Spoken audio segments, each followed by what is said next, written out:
Good morning, everyone. I'm Mike O'Hanlon with the Foreign Policy Program at Brookings, and it's my honor today to have two of our nation's most productive and innovative and committed members of the House Armed Services Committee to talk about defense priorities. We have Congressman Rick Larsen and Congressman Ed Bacon from Nebraska, Washington State, and Don Bacon. Don Bacon, I'm sorry, from respectively the 2nd districts of Washington and Nebraska. So that part I have right. They're both from the respective states' 2nd districts. And I should have said about Congressman Bacon that he's also a freshman member, but also a retired brigadier general in the Air Force, who's had an extensive career with many deployments and in specializations such as reconnaissance and electronic warfare, so has a lot of expertise. Congressman Larsen has been on the Armed Services Committee for a number of years and now has been in Congress for a decade and a half or so, and also sits on the Transportation Committee, and Congressman Bacon also on the Small Business Committee. So we have a lot of breadth in what we're going to talk about today. We're going to focus in on the defense budget, defense priorities, but also link this to broader discussions in the Congress today about where we stand in the budget process and in the nation's overall strategic priorities. So if you wouldn't mind, and I want to thank SICE as well for hosting us, but please join me in welcoming the Congressman here to Massachusetts. Thank you. Appreciate it. So I think we've got a couple of opening comments from both Congressman Don Bacon and Congressman Rick Larsen. So I'll give them each the floor just to frame a couple of their thoughts as they look at the defense landscape today. As you know, we're already 10 days, 11 days into a new fiscal year, but we don't yet have a new budget. We have a continuing resolution. Congress is fated, it's perhaps to be in town for a number of additional weeks, even though this is the time of year people are supposed to be looking elsewhere, perhaps. So there's a lot of ongoing and undone and unfinished business, and I think I'm just going to ask each of them to frame how they see things today before we launch into our topic-by-topic discussion. So I guess Congressman Larsen, as the senior member here, will give the floor to you first. And thanks again for being here. I've been here long enough to be a senior member, I guess. 17 years in the House of Representatives now, and 17 years on the Armed Services Committee. And first, let me thank Brookings and SICE for hosting us this morning, and for those folks listening at home and watching at home as well. I guess if I wanted to frame this, I've got longer comments, but we're going to do some Q&A where some of this detail will come out.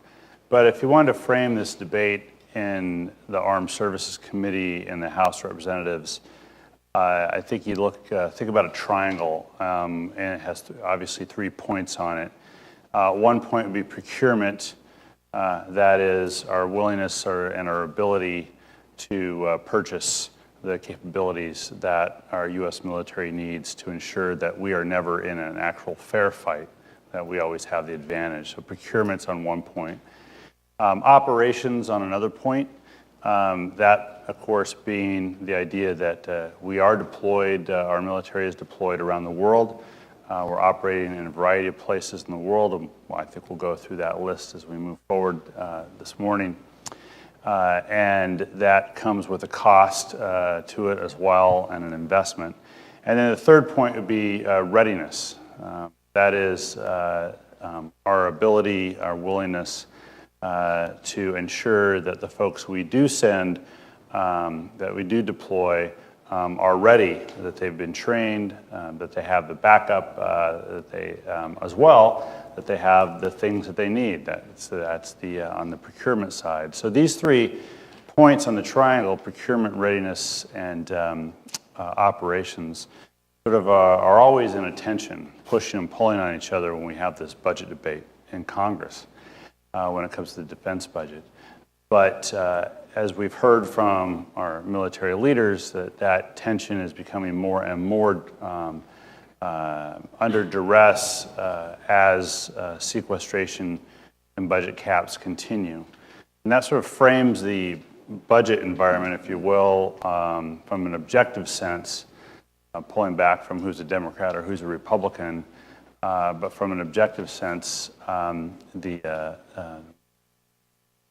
frames the debate that we have in the House Armed Services Committee, in our marathon markups that we do in May, on the floor of the House, as well as frames the debate between the House and the Senate, which tend to take different approaches to this triangle of tension, I guess. I just coined that. I'm going to trademark that. You can't use it. Thank you. I like it. I like it. Well, it's going to frame a lot of what we come back to. I'm definitely going to use that myself. Maybe even a title for a book someday. Anyway, I'll give you full credit. Congressman Bacon, thank you for being here as well, and love to hear your overall thoughts on threats facing the country as well as the defense budget context. Thank you. It's an honor to be here. I appreciate the invite. It's great to be with you this morning. And I don't fault you for not knowing my first name. I did 30 years in the Air Force. No one knew my real name because we have a call sign. I was Bacon Bits or Bits Bacon. So people try to find me on the computer. They never could because it was Don Bacon. But it's great to be here. But what I really wanted to open up with was saying when I came in 1985 and in the 90s, we flew as an Air Force. I was an electronic warfare officer. Flew 2 to 1 hours over what the Russians or Chinese air crews were flying. We had undoubtedly the strongest, most lethal Air Force military joint force in the world. I would still say we are the preeminent military, but it's been eroded. Today, the crews that are flying 1/3 of the hours that I used to fly. And I just want you to think about what that has an impact on training and readiness and operations. When you folks are flying 1/3 of the hours, and folks are getting out because it's not rewarding to fly that just the minimal hours, and it's so. And it's just one indication. If you hear what the chiefs are telling Congressman Larsen and myself when they come in, out of 57 combat brigades, only 3 can deploy tonight or be ready to fight tonight. Only half the Navy aircraft are able to fly on any given day. And you could just take that example after example. We're struggling. Our readiness is a huge issue on one of those 3 parts of that tension of the triangle there. And it's been impacted significantly by the budget caps. I think the budget caps were a punch to the face of our military. But the 31 continuing resolutions has been a kick in the gut as well. And you put those 2 together, the military's hurting. So that's the first part I wanted to make. The second part is I think if you look around the world, and when I came in, it was the Soviet Union was our big focus. And frankly, it was a shock to me in '89 when, boom, it collapsed. But as we look now, we're back into this big power tensions again with Russia, China, and I think they're looking at changing the world international order that we have helped build since World War II that's focused on individual liberty, democracy, free enterprise, free and fair trade, if you will, in there, but that's not their vision. And then we have North Korea and Iran. So we have and then we have ISIS and Al-Qaeda. We have significant threats out there that we're having to deal with a military that is much weaker today than it was 10 years ago or 20 years ago. And that concerns me. But what I'd really like to close on for just opening comments is I think our gravest threat is our partisan divide. I think if you look at Republicans and Democrats, most, I'm not saying all, we have not unanimity on both sides in this, but I think consensus-wise, know that we need to do more for the military, that we need to increase spending. But because of the partisan rancor and the vitriol, we have not been able to plus up military spending in recent years, though we know we've needed it. And basically it's been held sort of hostage for the debate over domestic spending. And do we spend more, cut more? And that's impacted what we've done on the military side. And I think that in years past, we've had partisan divides too, but we've always known defense is job number 1 for the federal government. And we've been able to overcome that, at least agree on that. I mean, I could go look at examples from Eisenhower and Kennedy and Nixon. I mean, partisan divides, but we knew that the military or defending our nation was one of the first things that we should do in the federal government and come together. So it is my hope that we're always going to have debates and partisan rancor, but national security shouldn't be subjected to it and held hostage to it. So thank you. Thank you, Congressman. And I want to come back later to this issue of readiness and how things got so bad and why they're so bad. Because on its face, the budget doesn't look that small. But we know we're asking a lot out of the military. $550 billion. Well, roughly, yeah. Yeah, and so which is, if you add in the contingency budget, we're actually above the Cold War average in real terms. And so that frames the whole discussion. So I'll come back to this issue of the readiness crisis and the triangle of tension in a minute. But I wanted to ask you both to try to handicap for us where you think the budget debate will likely wind up. And this is something that I'm trying to figure out. I don't claim to have any real clairvoyance on this. We know that President Trump requested a modest increase in the military budget. that would have been $54 billion above the sequestration level and about maybe half that much above what Obama's budget implied. And now we know that Chairman Thornberry and McCain, and with the committees in general, have been promoting a budget about $60 billion, or excuse me, $40 billion or so higher than Trump. Right. But neither of these is actually allowable under the Budget Control Act unless you do it all through contingency operations funding and sort of abuse that account for purposes it wasn't intended for, even more than we are today. So I guess my question is a two-part question.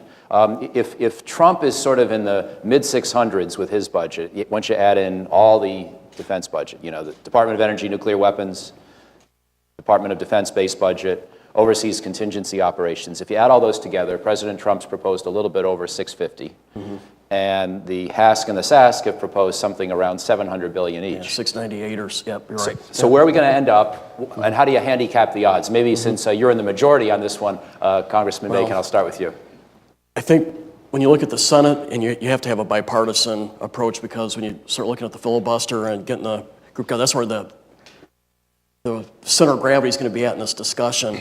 I like where the House and the Armed Services Committee came out. We were sitting around 640 plus the contingency funding, which does take us around 700. I think that paid for most of the unfunded requirements that the services gave us. So I'm an advocate for that spending level and then trying to hold it at that level with inflation. But the real debate, as I mentioned earlier in the opening comments, will be about what do we do in the domestic spending area, or as well as in entitlement spending. And I would prefer taking the national security side and just say, let's do the right thing there, and let's have these debates over here. But I think that's where the debate will be at in the Senate primarily, and it's going to take compromise. I think if one side or the other side think they're going to get everything they want on the domestic and entitlement side, we're going to end up where we're at right now, which is gridlock. So I think that we're going to have to reach across the aisle and get this done. Love to get your thoughts as Yeah, well. I think this is where Don and I will differ, and probably pretty strongly in some respects. Only that as members of the Armed Services Committee, from a committee perspective, we have a responsibility to the committee and the work that we do. As members of Congress, we got a broader responsibility to the budget and to the function of government and the debate about the function of government. I say that as a premise to say that I don't believe we should separate the domestic budget debate from the non-domestic or the defense budget debate, because we have to pass an entire budget, not a budget. Sort of picking one part of the budget out and setting it aside and say it's special versus these other things that are not special undermines other aspects of our national economic security, the investments that we make in transportation, the investments we make in higher education, and so on. So this idea that we can somehow separate parts of the budget in this debate and say that we're going to first deal with one and not deal with the other in the context of the first seems to me a bit irresponsible. And we've had this debate in the past. We continue to have this debate, and what we have settled on is that largely what we've settled on is that if we blow caps on one side, we're going to blow caps on the other side. If we blow caps on non-domestic or defense, we're going to blow the caps on domestic. That everybody's in the pool together, and that's where I am. That's where I think where the Democrats are going to be in the House, and the Democrats will be in the Senate as we move forward on this debate. And I think we ought to do that, because I don't think we can if we separate We're not actually talking about separating the national security budget. We're talking about separating the defense budget. The State Department in this debate would be in the not national security budget and would have to eat its 31% proposed cut that the administration has proposed, which Secretary Mattis, among others, has said he's okay doing that so long as you give him more ammunition. That is, if you cut the State Department budget that much, you're going to have to do a lot more in military on the defense side in order to make up for the lack of diplomacy that the U.S. would be involved in. So I just, again, I'm trying to make the case that the other case, the bookend of this argument, and which I do stand for as well, that you can't separate the defense budget from the domestic budget. And as far as a line, if you will, it's going to be part of this debate in Congress as we move forward. That is one of those lines that will. So given your views, which are both extremely eloquent and well stated, and yet also sound familiar because we've sort of been in this philosophical debate for a long time, what's going to happen? How's it going to end? And I realize nobody has a crystal ball, but if we could just sort of war game out the scenarios a little bit, and I don't want to ask you to give away, tactics within your caucus or anything, but to the extent that you can roughly weight the odds of the caps being busted on both sides, for example, and that being acceptable to the Republican caucus in both houses of Congress. Congressman Bacon, back to you. Do you think that there is the potential for a compromise where the caps go up on both sides, or do you think that it's more likely that the caps stay where they are and ultimately we don't get the budget increase on the defense side that you want? Well, I think we'll get to the point where the caps will be taken off, at least for defense, because I think we can't continue having a military policy that has us at 550 and trying to do things in Iraq, Syria, Afghanistan, have a deterrence force for North Korea, be a deterrence force in South China Sea, be good allies to our Baltic states that are feeling under threat right now in Ukraine, come up with a policy there. It's unaffordable. And so the last 10 years has not worked. When you try to hold the defense hostage to a debate over domestic spending, that's what's happened. We suffer. The military suffer. We had 42 fatalities this summer in training. And if you talk to the service chiefs, what I get from them, it's a combination of being stretched too thin on operational with lack of training. So too few people, too much requirements, not enough training, you put it together. We've added risk to our servicemen and women out there. And I always think when you have low levels of readiness, our military pays for it in blood. And so we owe it to them to do better. And I would prefer trying to get our military in the healthy spot, but we also have to work towards a fiscal responsible budget. That's why I would oppose a one-for-one equivalent raising in the caps for domestic over military. But I think to say that for every dollar we increase in military, we're going to have to lower a dollar for domestic, though I would prefer having that more as my vision. I don't think it's tenable in this, so we have to reach across the aisle and find a middle ground there. So I think that when it's all said and done, there's going to have to be discussions between the executive branch and Congress, reaching across the aisle with primarily Senator Schumer and team in the Senate side, I would presume, to get our military healthy and find what is that middle ground on domestic spending. I hope that's how it's going to end. Congressman Larsen, do you see that as viable, sort of a 1-for-2 kind of compromise in terms of how high the caps go up on each side, or whatever? I'm not going to negotiate numbers with anybody today.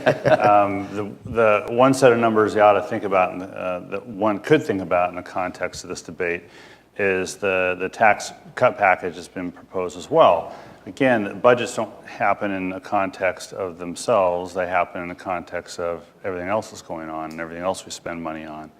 And tax expenditures are part of that. And so a proposal to cut taxes $1.5 trillion or $5 trillion or whatever the number is, in the context of increasing domestic and defense spending, or only domestic spending, or only defense spending, really makes it really kind of makes budgeting, turns congressional budgeting into a joke that we are actually telling and are the butt of. So I think that trying to have this debate in Congress on defense spending without the context of the entire budget, including this, I would say an insane tax cut proposal, given what all members want to do on domestic and defense spending, is I've watched this movie several times. This is, I think, the third sequel of the same movie I've watched, and it ends up the same way. We try to finesse our way in Congress structurally through things like budget caps or sequestration without having to make difficult decisions. We're not going to make those difficult decisions by December 8th, when the CR runs out. We will not have a clean, nice package to hand to everybody. It will be something, but it won't be clean and it won't be nice. I'm really looking forward to that. If I could piggyback on that, that would be, if we don't do that, if that happens, we'll have a 30-second continuing resolution, and our service chiefs and our combatant commanders have said that the CRs have been terrible for our military. No new starts, you can't give people pay raises, you can't start modernization. The things that you want to do to get our military healthy again are put on hold. Now, I could buy it if it was the first or second time, but it would be the 32nd CR in 10 years. And that's a sign of a dysfunctional government. And we got to make those hard decisions and put on the line. But I would say, again, our military spending is being held hostage to this domestic debate, and our men and women in uniform are paying for it. I just suggest that just to be clear, to clarify, I'm not suggesting we get a CR on December 8th. I'm suggesting we get an omnibus done. It's just not going to be the nice package that people would want, that I want and Don wants.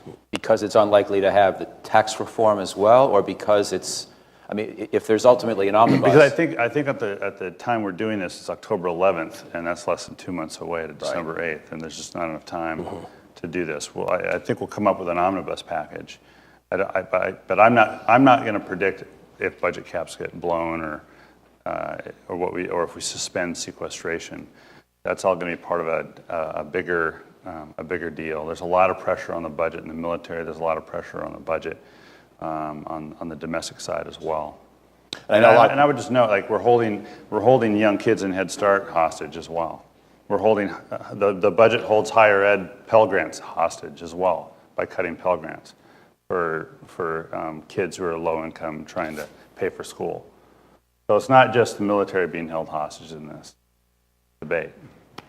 So I'd like to now turn to the issue of the readiness crisis as it's described, and what the service chiefs and others have been saying about this, and explore a little bit how seriously you see this problem. And I'll just be upfront that I've been a little bit of a skeptic as to, I know things are tough. I know there's a lot of strain on the force. When the Army says it only has 3 brigades ready, I have to ask myself why. Yeah. And I'm sorry, I'm just going to pick on the Army a little bit here, and I won't pick on the Air Force. And I'm certainly not going to pick on the Marine Corps with John Allen, the recently named president of Brookings. Yeah. But, leave the Marines alone. They're all over the place right now. Exactly.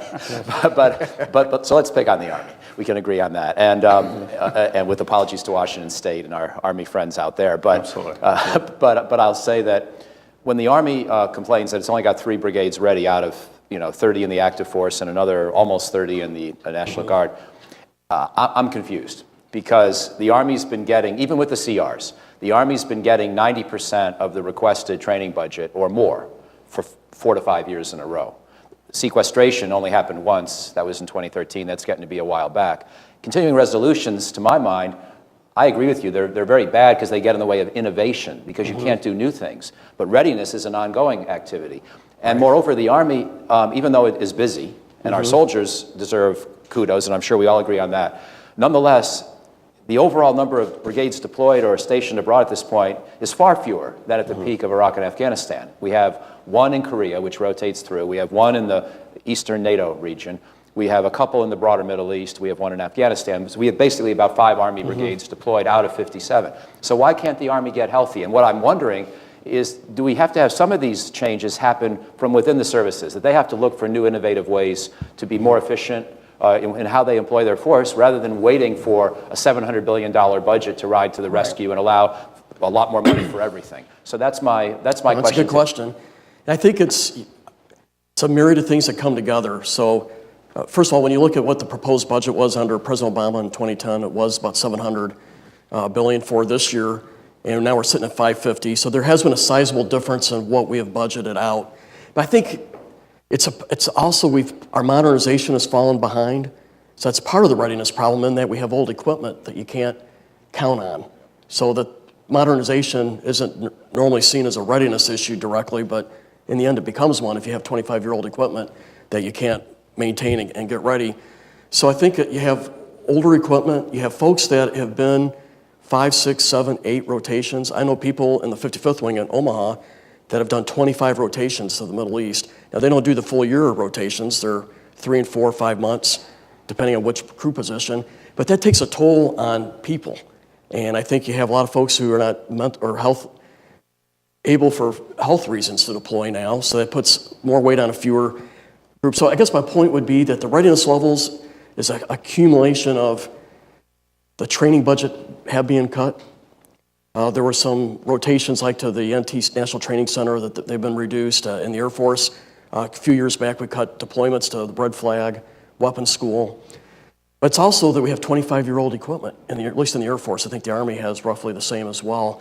And then you add in the people who have been on multiple rotations, and there's a physical toll. And I think you put that together, that's why we're at today. Thank you, Congressman. I think that's part of the story for certain. I think another part of the story is this tension between the procurement and readiness and operations, and the amount of then of course the amount of money that's approved, authorized, and appropriated to the military. Then the choices that are made as the budgets do get squeezed. The choices that get made in the Pentagon after the money's been approved, and where that money goes to. Does it go, if they have to make choices in the Pentagon between training, readiness, or continuing the purchasing of X number of some type of platform or weapon system, what is the better choice? What is the better use of that dollar, so that it is worth $1 as opposed to worth 90 cents on the dollar? If you say, in the case of platforms or weapon systems, you back off of purchasing, then you lose the economies of scale of that purchase. So, that's cumulative over these 32 or 31 CRs. And at some point, as the Secretary Mattis has said, that at some point that just comes and sits down on you. And he didn't say it'll be the 2018 budget, but he's testified to us it'll be the 2019 budget, where this money problem just comes down and sits down in the Pentagon. And that, by that I mean it just makes it difficult throughout all three of those functions of operations and procurement and readiness to fund things to an adequate level. I'd also say Congress is at fault for a lot of other reasons too. It's not just the CR issue, but this is 17 years of being on the committee talking, which is it's worth whatever you want to put into it. And Don can either back us up or dispute it, which is fine. But it's a matter of Congress saying, no, you won't retire that platform. Oh, I was going to piggyback on that next. Yeah, and this is especially an Air Force issue, but it's in the Army, it's in the Navy, it's in the Marine Corps. We like institutionally, members of Congress like things if you can kick it and break your foot on it, then we'll fund it, right? That is, if it's like in Navy, if it's steel and gray and floats, then we want to fund it. But if it's an electron, like electronic warfare, which is sort of this... That's really sexy stuff. It's real exciting stuff. You can't see it, you can't touch it, you can't feel it, but the enemy can. But we underfund that because it's not a platform. You can't see it, touch it, and feel it. And members of Congress don't want to not fund platforms, and we don't want to retire platforms either. And so we put provisions in budgets to say, the House puts provisions in and say you can't retire a platform, and then the Senate changes it to say you will study whether or not to retire a platform and report back in 75 years. So, we are to blame, and not just because we don't pass budgets in a timely fashion, but we put provisions in budgets. So we contribute to that as well. It's not just, I don't want to point at a bunch of Pentagon bureaucrats, civilian or military, but Congress is to blame as well for some of this. If I may just give an example of that. So I think it was 2013 or 14, I was a one-star in the Pentagon. I can't remember the Air Force size of the cut. I want to say $15 billion, but that's going by memory, I may be wrong on that. So the Air Force was given that bogey to figure out how you're going to round that budget out with that kind of a reduction. So the military, or the Air Force came back and says, well, we really want the Global Hawk, we want the A-10, but if you're going to cut that amount of money, we're better off cutting a whole weapon system versus doing a peanut butter spread and cutting, because we've been traditionally doing that. So the Air Force came back, so let's cut the A-10 and the Global Hawk. Congress and said, no, can't do that. So then the Air Force says, well, we'd like to maybe reduce some bases because the optimal base should have 4, 5, 6 flying squadrons in it. Well, I know some bases out there have 2 flying squadrons. I know one with 1. And so let's reduce some of the bases. And Congress says, no, can't do that either. So we end up cutting training. And that's how you go from 1/3 of the flying hours for air crews today versus what I had as a captain, because that was like the only area that the Air Force could get agreement to make those reductions. I assume the Army had much of that same process that they had to go through. So you end up, it's easier to cut training, operations and maintenance and readiness stuff versus, as Congressman Larsen here says, aircraft and bases. Boy, you try to cut a base, that's a third rail. I've got one more question to follow up on this readiness question, and then I want to ask one question about overseas threats and then turn to all of you for the remaining time. And this is a little bit of a leading question, and I've been on a little bit of a tirade on this issue in my own writings, but should we be asking the services to think more innovatively about how they operate their forces? And some of the ideas that have been out there, I've written about them, but a lot of other people have too. For example, with the Navy under such strain, is it time to be a little less slavishly devoted to a certain deployment schedule? Maybe we can occasionally have a gap here and there. For example, in the South China Sea, does it really, it's important that we do freedom navigation exercises, that China understand we're going to do those. We don't have to do them every week, and we don't do them every week anyway. So maybe you let the carrier presence, gap or be delayed between one arrival and the next for a little longer period of time. Or maybe you recognize that these larger amphibious ships we have that can carry 24 aircraft, that can sometimes suffice in a region that's a little bit less tense, rather than have to send a flat deck carrier. So they can sort of complement each other rather than be seen as largely separate deployments. Or with the Army, is it time to actually station a brigade in South Korea and one in Poland rather than rotate? Because the rotating consumes the one that was already there, the one that's getting ready. And so all these kinds of ideas. Right. And then the last one I'll throw on the table, and then just see if you want to react to any of these or your own thoughts. But of course, the question's broader. The question is, should the services be innovating more about how they operate the force? And so the last one I'll put forth, and General, I love your thoughts from your Air Force background. I know how hard the Air Force is working in tanker transport support capabilities, and the whole Air Force is working hard. But what I wonder is, could we have some more land-based deployments of fighter squadrons in the Persian Gulf region to take a little pressure off the carrier fleet? Because right now we do the occasional fighter squadron. We don't base anybody there in terms of fighters. We rotate them. Right. And so these are the kind of questions that are on my mind, and I just wondered if you had any reactions. And if you asked that last question, I don't think I did a good job answering that, so I apologize. So I think innovation is important. I think when you have budget challenges, it forces innovation thinking. And I think we've done some of that. We need to do more of it. So we used to take whole fighter squadrons with their aircraft, deploy them, and then 3-4 months later, you take another fighter squadron, aircraft, everything, you rotate them in. Now we're leaving the aircraft there. So that saves a lot of wear and tear, moving aircraft back and forth. So you pre-position equipment there and you operate that same equipment. I think like on our remote piloted aircraft, one of the most strained organizations in the Air Force right now, because they've been working 6 days a week. I can't remember the exact 12-hour days, take 2 days off, so 6 and 2. You do that for 5, 6, 7 years, taking away vacation time. That's a tremendous toll. Maybe those hours have changed a little bit, but that's like 6-month-old data there. So now we're bringing in enlisted air crew instead of just having officer air crew. So we're trying to find ways to do it smarter, and I think these challenges make you have to think that way. And that's a good thing. But I think when you start talking about reducing our presence in the South China Sea, reducing our presence, whether it be the Korean Peninsula or our presence in Poland, and I do believe that we should have a permanent presence there. After talking to the Polish leadership back in May, I know they're in favor of it. But I think what we're really saying is our strategy right now calls for a level of military up here, but we're funding it here. And at some point, we're going to have to adjust our strategy or adjust our funding.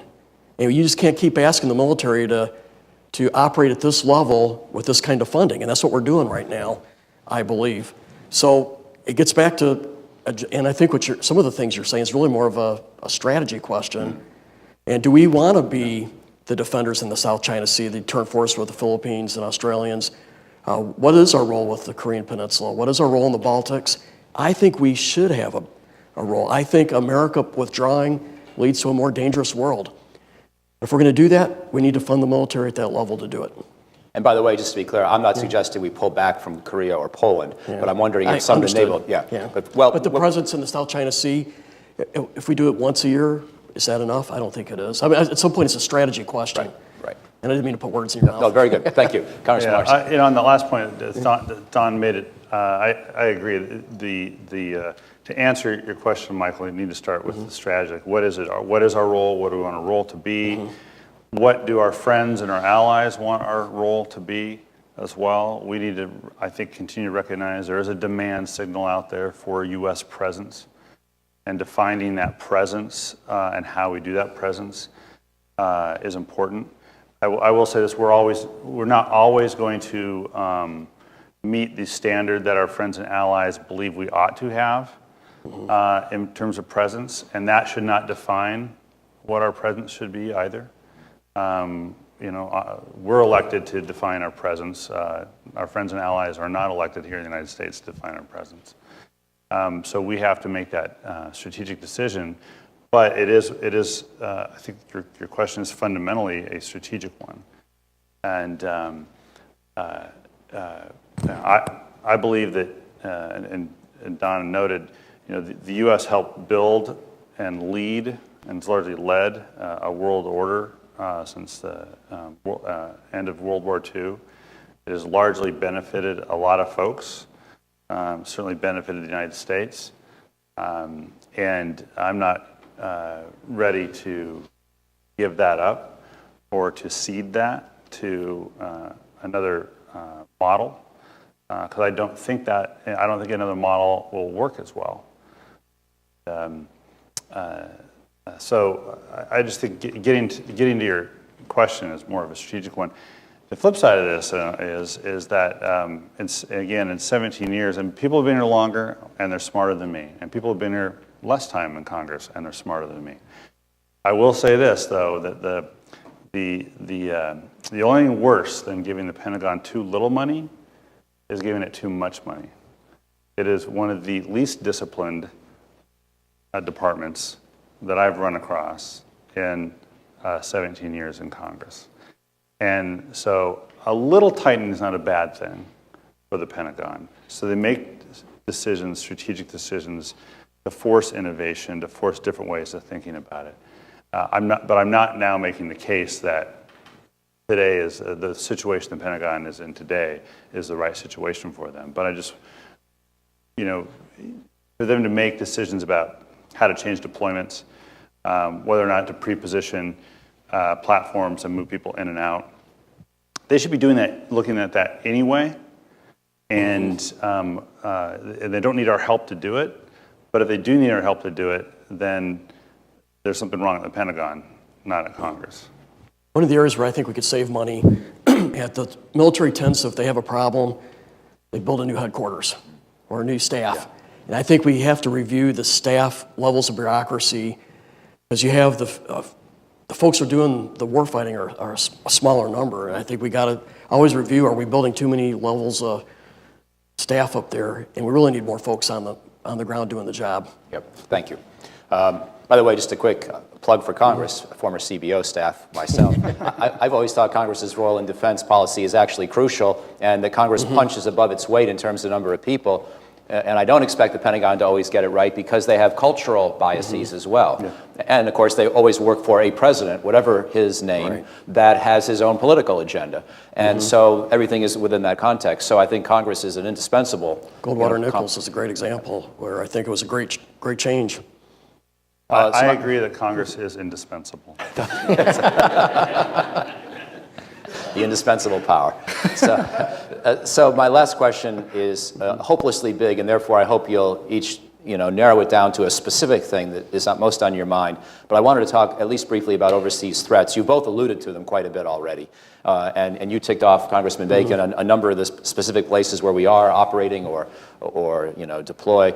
But I wondered if either of you, or actually if I could ask both of you in turn, to share with us your sort of most pressing concern, not necessarily the threat you think is the most acute, although you can do that if you want, but maybe the threat that we're least correctly understanding, where you'd want to encourage us to think more afresh or more profoundly, more creatively about how to deal with it. So if I could put the overseas threat question in those terms and start with you. Well, I think we're starting to frame the Russian threat right. I think we had missed that the last 4 or 5 years. I think we now realize their agenda, it's not our agenda.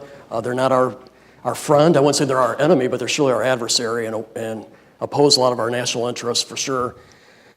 And I think China, I think we have grounds for some optimism, but also concern that it's a balanced approach there. They surely want to sort of control the countries around them, and I think that would be a mistake for us to withdraw. I think our allies want us there. They want to maintain their independence. I think we are starting to gauge the threats accurately. The North Korea thing's a hard one to solve, but we know a North Korea with 10 nuclear weapons or 50 nuclear weapons is something we can't. Just the threat is huge, and we can't overlook that.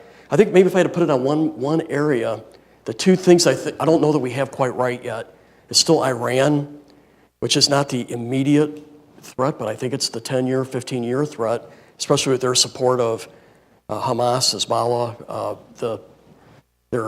They are the world's leading terrorist exporter. And so I'm concerned about what that means 10, 15 years from now with Israel and the region there. And I don't know that we have our fight with ISIS or the Islamic extremism quite right. I think we tend to lean too much on the kinetic side or the using force. But how do we stop the recruitment that goes all over from a global recruitment? How do we undermine an ideology that attracts folks from Australia, America, Great Britain, Africa? And how do we undercut that financing? And I think that we've not really done a good job. I think we're talking about it now, but we need a holistic strategy to win this fight. Putting forces in Afghanistan, Iraq, and Syria, it deals with a symptom. And we have to deal with that symptom because we don't want a terrorist state, say in Afghanistan with Taliban take over. They're allied with 33 different terrorist organizations. But I think if we only do the kinetic side in Afghanistan, Iraq, and Syria, we're missing the boat. We'll be there forever. So how do we undermine that ideology? How do we undermine the financing? And I've not really heard yet where we got that right. And I think we owe it to really put some smart people together and have a holistic strategy that looks at all those tenets. Thank you. Excellent. I don't want to provide a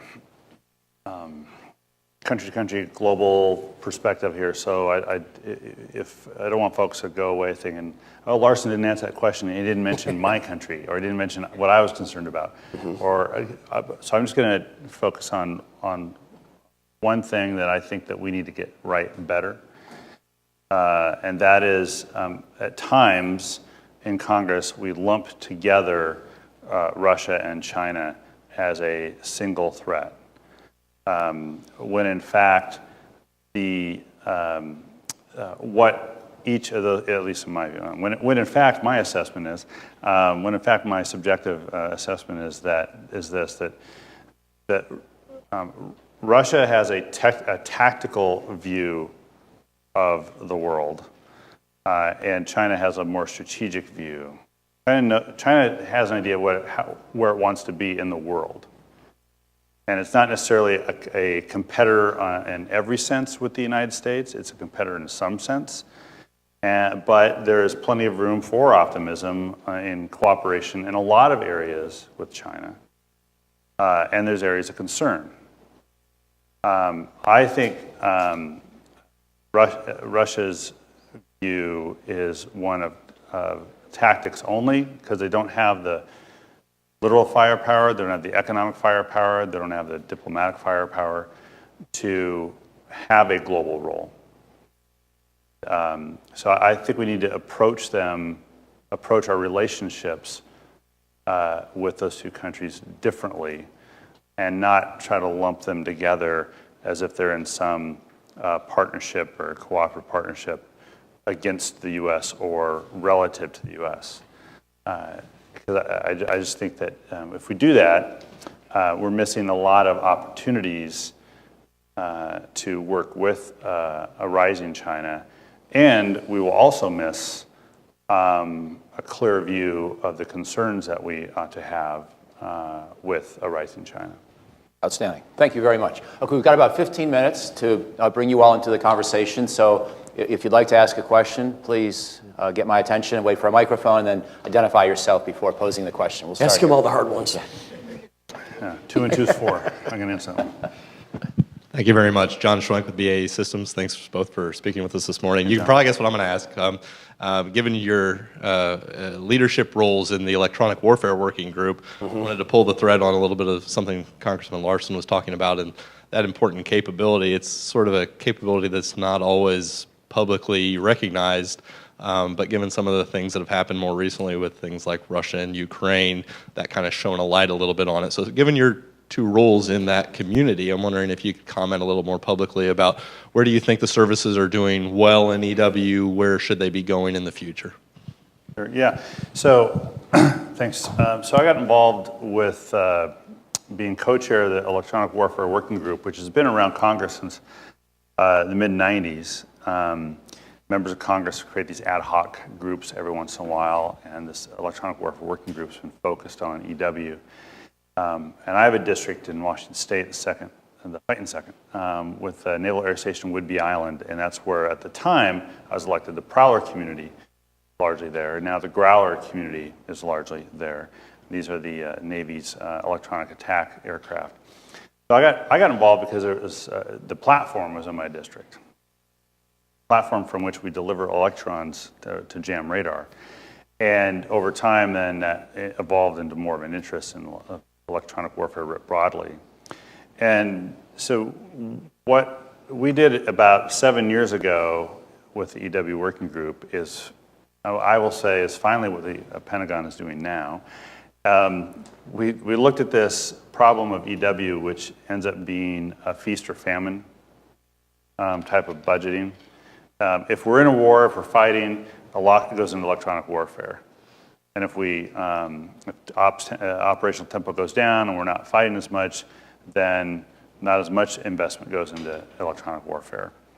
And what we need to do is have a more consistent budget commitment to EW across the services. And that means training, that means developing leaders, that means research with our academic institutions and our federally funded research and development centers. We produced a report, the group did produce a report about 10 years ago with these elements. The Pentagon has now established a couple of years ago an executive committee, or EXCOM, that is essentially doing just that. Essentially trying to make sure the services are developing leadership, they're developing training, and they're putting research into the next things, as well as budgeting for the next things. And let me give you one example to Don. And this is not a criticism of the Navy, and it's not a criticism of the contractor or anything. It's just things take too long to get done. There's something called the next-gen jammer, the next-generation jammer. The next-generation jammer in about 2 years will be the last-generation jammer, right? I was saying that a couple of years ago. It was just taking so long to get to the next-generation jammer.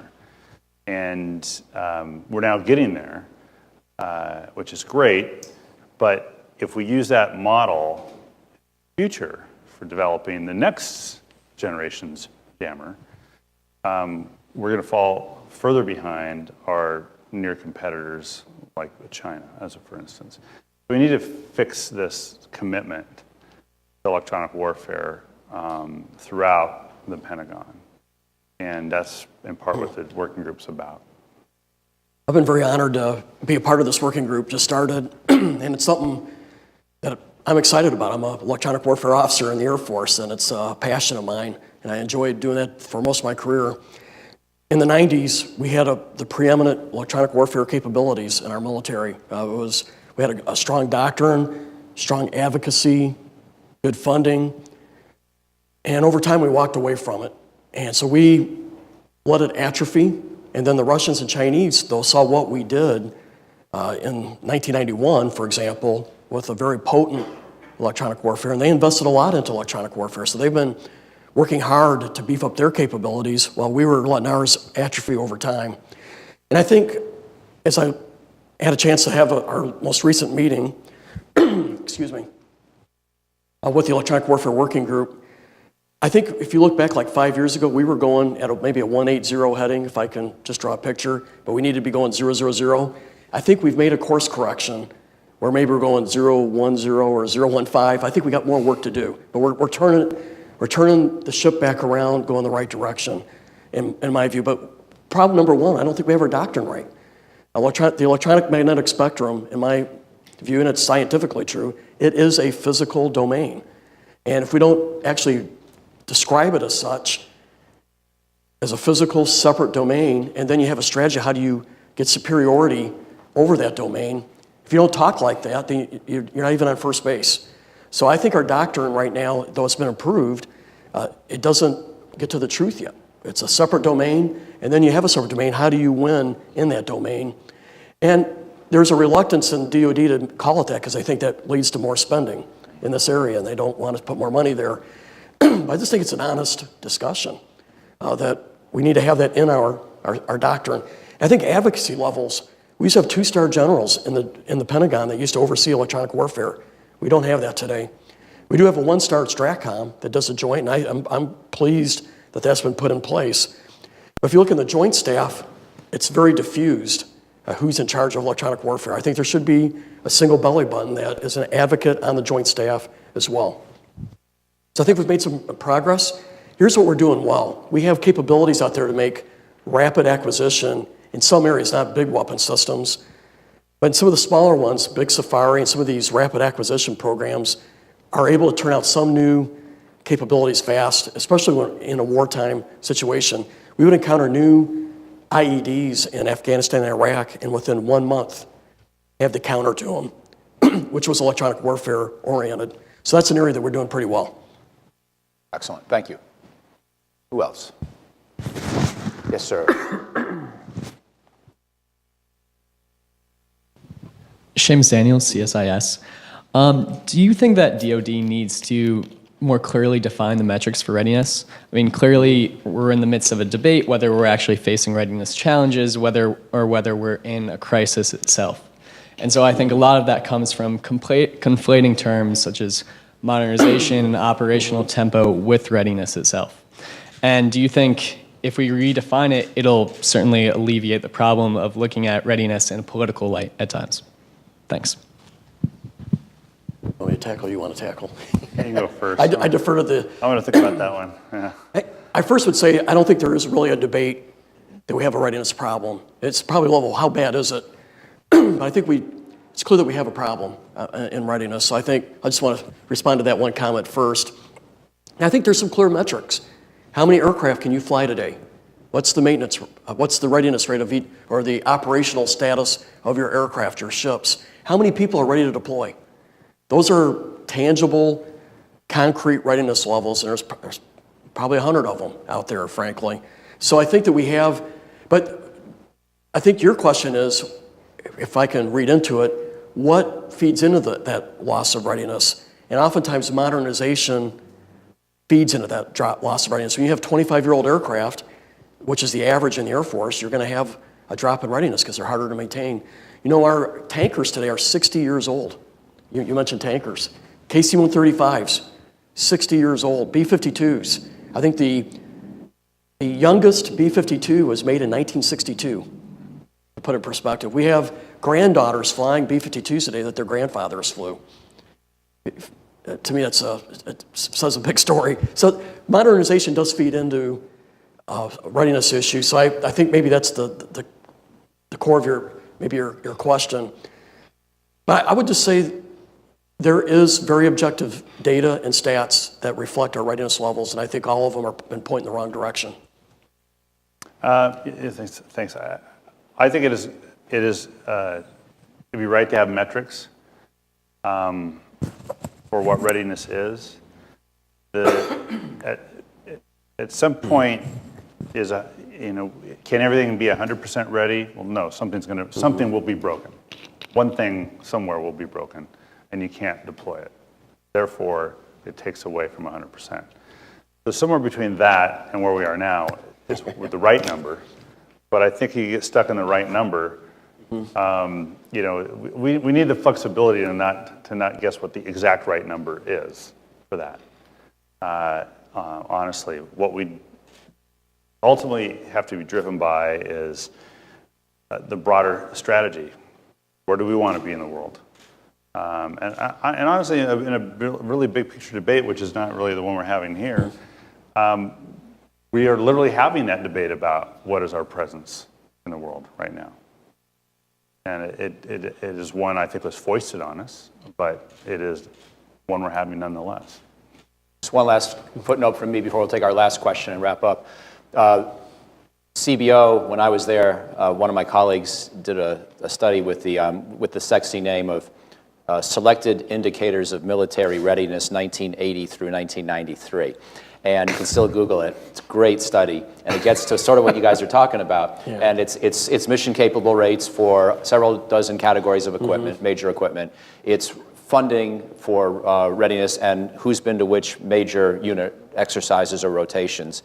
Recognizing you can't track each and every little unit and its daily activity, but you can maybe look at a few bigger exercises. It's the quality and adequacy of the people in the force and at various staffing positions.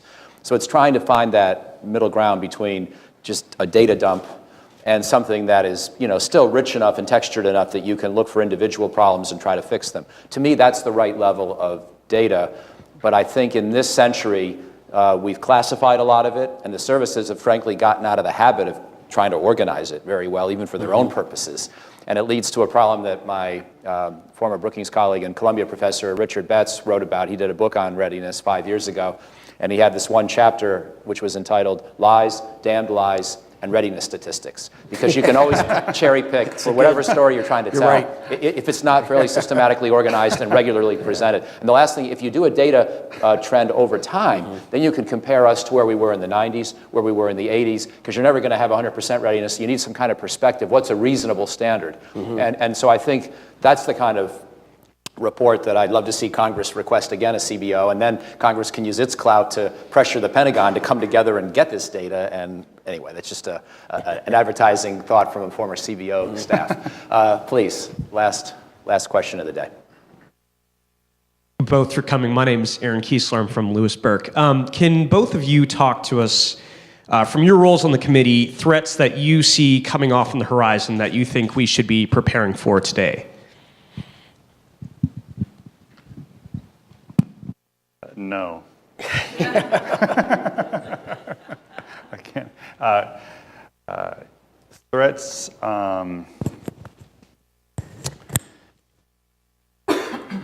You're looking like 5 to 10 years down the road, or so on. I think the threats are really more how we handle today's threats. I don't know if anything new comes up, but how do you handle? I don't want to be condescending here, but. To folks in China, because we don't, they don't want to be handled. No one wants to be handled. So how do we best manage the U.S.-China relationships, and of which there are many. There is not one. There are many relationships that we have with China, and how do we best manage those to assure allies and friends, as well as to continue to maintain U.S. presence in the region. Because that can be mishandled on China's part and on our part. And if it's mishandled, that could turn into something worse. I'd mentioned North Korea, but frankly, North Korea is today's problem. I can't even think about 10 years from now, right now, on North Korea. I know what I'd want it to look like. I know what I'd want it to be. On the peninsula, denuclearized, unified, so on. But that is today's threat. And so I don't have an answer for you 10 years from now. We're trying to figure out the best way to do it, take care of that right now. The threats that I think we should be most nervous about, first of all, space. We're very dependent on space. Space communications, space intelligence. We're going to be into a warfighting domain over time where it's space superiority. Our Russians and Chinese are putting a lot of investment into targeting our key space nodes, and we're very dependent on that. And if you take away our space capabilities, which they're trying to do in a big conflict, I think it's going to be a very tough fight. So we're going to have to be thinking ahead 10 years out. How do we defend space? How do we build redundancy? And how do we use deterrence to counter that? So I think that's an area that it's going to require a lot more attention. And I would say this is old news, but it's not. It's big. It's future news. Cyber. The Russians are very good at tactical use of cyber. Right now, they're very aggressive in Ukraine's tactical networks, economic, strategic. They are in their systems, owning it. That's what they want to do to us in a current fight. So we have some of the best cyber offensive capabilities, bar none, but we're also the most vulnerable. As I heard a general say, we have the biggest rocks and the biggest glass house when it comes to cyber. And so that's an area that we cannot take for granted, especially with some of the systems we're wanting to field that links all of our tanks, and that's an open door for someone like Russia to try to get inside those networks and create mischief. Now, when you look at technologies 20, 30 years out, we need to be thinking about that now too. Here's an area that we're behind in, hypersonics. China is ahead of us in that area, and that's extraordinarily hard to defend. So we need to be pushing that envelope out there and investing on what our own hypersonic capabilities, but also how to defend against it. I think you're going to see miniaturization of weapons down the road, and what does that mean? How do you use that? Can you imagine what you can do with a drone the size of your hand or even smaller, size of a fly? That's what we're talking 30, 40 years out, so we need to start be working that now. So there's a lot of these areas that I think that we have to have our eyes on it now to be prepared for what the future has. So thanks. It's a great note to finish on. Let me also mention that for those of you who thought that today's big sports event in the Washington area was the Nationals game, there's actually a congressional football game tonight. Democrats and Republicans united against the security staff. I'm not sure where I'm going to put my money. I know where you should put your money, but so in addition to having I will say this, I'm not playing. That should give you some hope. Don is playing, so you decide who you want to bet on. Well, exactly. I was going to say, so we've heard a number of names for Congressman Bacon today, some of them actually accurate, some of them invented by me. But in addition to Bacon bits, in addition to Congressman Don Bacon, he is also apparently wide receiver Don Bacon of the congressional team, and he's survived several practices without pulling a hamstring, which to me is already a victory for guys of our day. So please join me in thanking these two gentlemen. Thank you. Appreciate it.